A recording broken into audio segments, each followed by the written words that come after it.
या नाही तर काय काय म्हणाले ते बदनामिया. तर खरं तर त्यांनी पुराविया असं म्हटलं असतं तर ठीक आहे, पण बदनाम लोकांना जर त्यांचे पुरावे मी देत असेल तर मला कुठलंही नाव चालेल, मला काही प्रॉब्लेम नाही. त्यांना जे म्हणायचंय म्हणू दे. एक एक पुरावे बाहेर काढून खरं कसं आहे की आणि तुम्हाला तुमची जागा दाखवणार आहे.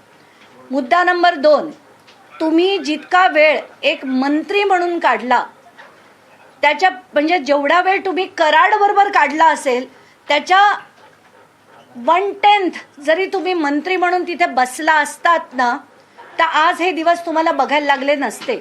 कारण तुम्ही जे जे बोलत होतात कसं खोटं आहे हे दाखवायला मी परत एक प्रेस कॉन्फरन्स घेतेय. आणि आता हे कागदपत्र जे आहेत जे मी अपलोड केलेले आहेत ते आता पुन्हा वाचून दाखवते. कारण तुम्ही जे जे म्हणालात ते कसं चुकीचं आहे ते दाखवूया. आता तुम्ही म्हणालात मुख्यमंत्र्यांना अधिकार नाहीत, तर मला स्वतःला ते अधिकार होते. मुख्यमंत्र्यांना अधिकार नाहीत असं जे अंजली दमानिया म्हणतायत त्यांना मला सांगायचं आहे की त्यांना पूर्ण अधिकार आहेत वगैरे वगैरे वगैरे. आता हा जो GR आहे याच्यात तारीख आहे 12 एप्रिल 2018. याच्यात सरळ सरळ काय लिहिलंय हे मी अमुक भाग त्यातला वाचून दाखवते. दिनांक 5 डिसेंबर 2016च्या परिच्छेद 1 मध्ये नमूद केल्यानंतर थेट लाभ हस्तांतरण संदर्भात नवीन वस्तूंचा समावेश करण्याचे अधिकार माननीय मुख्यमंत्री यांना देण्यात आलेले आहेत. तथापि वस्तू वगळण्याचे अधिकार देण्यात आलेले नाहीत. कृपया याची नोंद घ्या की त्यांना वगळण्याचे अधिकार देण्यात आलेले नाही. आणि हा मी डॉक्युमेंट नंबर 26 जे अपलोड केलेलं आहे ते कृपया धनंजय मुंडे यांनी डोळे उघडून बघावे. शासन निर्णय निर्गमित झाल्यानंतर जर कुठे कठीण वाटत असेल, एखादा लोकप्रतिनिधीला वाटत असेल की अमुक पुस्तकं जी आहेत त्याच्या DBT मध्ये न जाता ते थेट देण्यात यावे असं जर कुणाला वाटत असेल तर त्याच्यासाठी एक समिती स्थापन करण्यात आली होती. तर त्याबाबत माननीय मुख्यमंत्री यांच्याकडे शिफारस करण्यासाठी एक छाननी समिती स्थापन करणे शासनाच्या विचाराधीन होते. त्या अनुषंगाने ही समिती स्थापन केली जाते असा याच्यात सरळ सरळ उल्लेख आहे. म्हणजे ही समिती जोपर्यंत अग्री करत नाही किंवा मान्यता देत नाही तोपर्यंत कुठलीही वस्तू DBTच्या बाहेर वगळण्याचे कोणालाही अधिकार नाहीत. कृषी मंत्र्यांना नाहीत, मुख्यमंत्र्यांना नाहीत, फायनान्स डिपार्टमेंटला नाही, त्यांच्या अजित पवारांना नाही, कोणाला नाही. आणि ही जी समिती आहे ज्याच्यात मी सकाळी देखील वाचून दाखवलं, मुख्य सचिव, अपर मुख्य सचिव म्हणजे वित्त, अपर मुख्य सचिव नियोजन, प्रधान सचिव माहिती व तंत्रज्ञान आणि इतर सगळे असे 8-9 लोक, 7 लोक प्लस 2 असे सगळे जे आहेत तेच याच्यावर निर्णय घेऊ शकतात. आता हा जो पहिला GR होता त्याच्यात काय म्हणण्यात आलं होतं की अमुक गोष्टी ज्या MAIDC किंवा महाबीज हे स्वतः उत्पादन करतं अशाच वस्तू DBTच्या बाहेर राहतील. बाकी उत्पादन न केलेल्या प्रत्येक वस्तू DBT खाली द्यायची असेल तर त्याचे पैसे ट्रान्सफर करण्यात यावे, हस्तांतरण डायरेक्टली त्यांच्या खात्यात करण्यात यावं असा सरळ सरळ डायरेक्शन्स होते. आणि हा त्याचा GR आहे. तर मंत्री म्हणून थोडा तुम्ही तिथे वेळ दिला असतात त्या सगळ्या गोष्टी तुम्हाला कळल्या असत्या. पण बीडमध्ये जाऊन सगळी दादागिरी करायची, दहशत करायची, जमिनी लाटायच्या, हे सगळे जे प्रकार चालले होते ना, तुमच्या अगदी मामींपासून सगळ्यांची जमीन तुम्ही लाटलीत, ते कामं तुम्ही केली असतीत ना एक मंत्री म्हणून, त्या सगळ्या गोष्टी तुम्हाला कळल्या असत्या. बरं, त्याच्या पुढे जाऊन आपण बोलूया. आता 2 अधिकारी आहेत. तर एका अधिकाऱ्यांनी काय लिहिलं होतं ते आपण वाचूया. हे अधिकारी लिहितात आणि वाचूया कारण ते कदाचित ते वाचन त्यांचं नसावं बहुतेक. तर म्हणून मी सांगते, हे आयुक्त कृषी जे खरं ह्या टेंडर प्रोसेसचे अध्यक्ष म्हणजे नियंत्रण अधिकारी बनवल्याचा GR देखील आहे. आणि तो पण 12 मार्चलाच काढला गेला होता की हे कृषी आयुक्त हे याचे नियंत्रण अधिकारी असतील आणि ते नियंत्रण अधिकारी काय म्हणतात ते आपण वाचूया. महाराष्ट्र शासनाने थेट लाभ हस्तांतरण धोरण स्वीकारल्यापासून शासकीय योजनेमार्फत द्यायच्या निविष्ठा आणि शेतकऱ्यांना थेट खरेदी करण्याची मुभा देण्यात आली असून संबंधित म्हणजे 19/4/2017 शासन निर्णय हा त्याची अंमलबजावणी करण्यात येत आहे.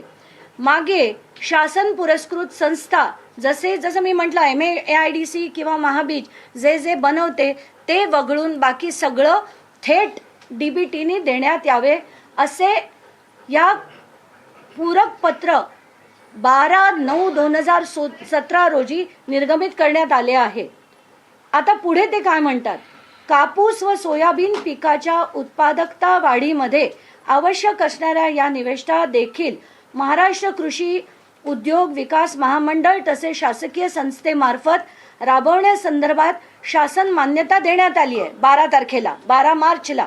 त्याच्याकडे पण मी पुढे येतेच आहे. मात्र सदरच्या निविष्ठा या शासन निर्णायक पूरक पत्र 12 सप्टेंबर 2017 निर्णयाच्या अटी व शर्तीमध्ये बसत नाही असं कोण म्हणतंय? अधिकारी ज्यांच्याकडे ते टेंडर प्रोसेसचे अध्यक्ष आहेत ते आयुक्त कृषी म्हणतात की हे याच्यात बसत नाही. आता पुढे काय म्हणतात ते, मात्र याबाबत सदरचा कार्यक्रम महाराष्ट्र कृषी उद्योग विकास महामंडळातर्फे राबवण्याबाबत माननीय मंत्री कृषी यांच्या कार्यालयामार्फत झालेल्या सूचनांसंदर्भात वरील वस्तुस्थिती निदर्शनास आणून दिली आहे. तरी असता सदर दिनांक 12 मार्चच्या शासन निर्णयामध्ये सुधारणा करण्याबाबत तात्काळ प्रस्ताव सादर करावा असे निर्देश देण्यात आले. पुढे काय म्हणतात बघू. हेच आयुक्त जे ह्याच टेंडरचे अध्यक्ष आहेत ते काय म्हणतात बघू. संदर्भ 19च्या महाराष्ट्र शासन वित्त विभागाच्या परिपत्रक 18/3/17 मध्ये केवळ अनुदान व्यगत होऊ नये म्हणून अर्हण व काहीतरी अधिकाऱ्यांना कोषाग्राम म्हणजे याचा अर्थ काय त्यांनी दिलाय की जर आपला अनुदान फक्त फुकट जाणार असेल म्हणून ते वापरून टाकायचं असं करण्यात येऊ नये असा सरळ त्याच्या GR सकट त्यांनी माहिती देखील दिलेली होती. आता त्याच्यात आणि पुढे ते म्हणतात की याच आर्थिक वर्षात म्हणजे 15/2/24 रोजी तसेच त्यानंतर कोणत्याही खरेदीच्या प्रस्तावना मंजूर करण्यात येऊ नये असे नमूद केलेले आहे. म्हणजे 15 फेब्रुवारी नंतर कुठलीही गोष्ट विकत घेण्यात येऊ नये असे प्रस्ताव आणू नये असा 15 तारखेनंतरचा वित्त विभागाचा एक GR आहे. आता आपण त्या वित्त विभागाच्या GR कडे येऊया. हा तो वित्त विभागाचा GR आहे 15 फेब्रुवारीचा. आता त्याच्यात काय म्हटलंय बघूया.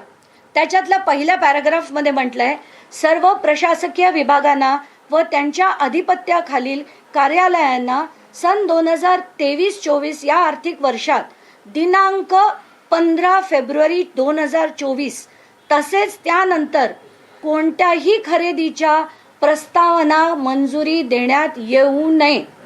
आता त्याचा पॉइंट नंबर 4 सरळ म्हणतो की दिनांक 15 फेब्रुवारी 2024 नंतर कोणत्याही खरेदीच्या प्रस्तावनांना प्रशासकीय मान्यता देण्यात येणार नाही अथवा प्रशासकीय मान्यता प्राप्त असेल तरीही निविदा प्रसिद्ध करता येणार नाही. वित्त विभाग म्हणतोय. अजित पवारच त्याचे मिनिस्टर आहेत, फायनान्स मिनिस्टर. ते लिहित आहेत, परत एकदा वाचते, निविदा प्रसिद्ध करता येणार नाहीत. मात्र 15 फेब्रुवारी 2024 पूर्वी निविदा प्रसिद्ध झाल्यास त्या प्रकरणाची खरेदी पुढील सर्व प्रक्रिया पूर्ण करता येतील. आता 15 फेब्रुवारी पर्यंत कुठलीही निविदा पूर्ण झालेली नव्हती, त्याचा GR सुद्धा काढलेला नव्हता. त्यामुळे वित्त विभागाचा GR असताना सुद्धा हे करण्यात आलं.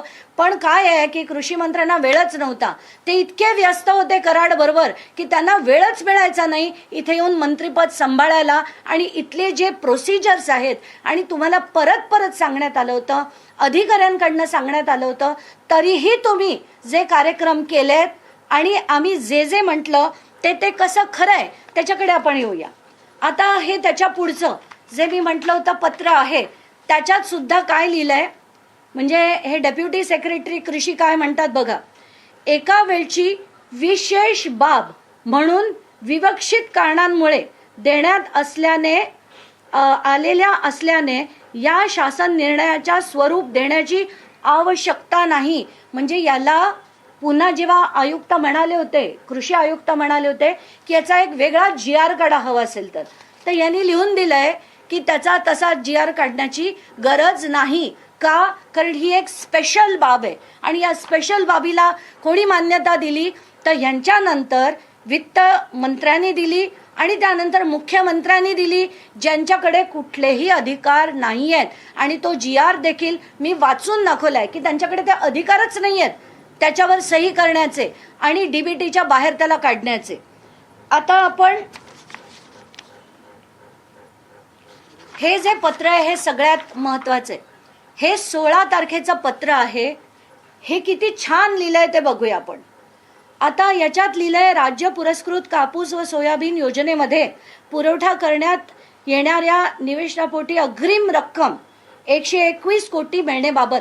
म्हणजे याच्यात काय झालं होतं, त्यांनी सोयाबीनसाठी ते नॅनो DAP, नॅनो युरिया आणि गोगलगाईसाठी मेटाल्डेहाइड याचं प्रोव्हिजनिंग करण्यासाठी 52 कोटी 87 लाख, 43 कोटी 30 लाख आणि 25 कोटी 15 लाख असे एकूण 121 कोटी आणि 33 लाख रुपये द्यावे असं सांगण्यात आलं होतं. पण ते कशासाठी देण्यात यावे?